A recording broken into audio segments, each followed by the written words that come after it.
Isang kababayan nating Pilipino na aresto at makukulong dahil sa kasong attempted murder matapos itong manaksak ng kasamahan dahil lang sa alitan sa orange juice. Napag-alaman din na ang nasabing kababayan natin ay isang illegal alien sa Amerika. Nang dahil sa alitan sa orange juice, sinaksak ng isang Pinoy ang dalawa niyang kasamahan sa Las Vegas, Nevada sa Amerika. Kinilala siyang si Phil John Yumang. Base sa report, roommate ni Yumang ang mga biktima na sinaktan niya rin gamit ang isang deadly weapon. Inamin din naman ng suspect ang kanyang nagawa.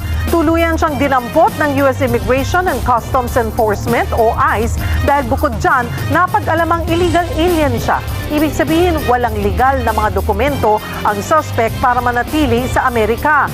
Mananatili siya sa kustodiya ng ICE habang nahaharap sa kasong 2 counts ng attempted murder.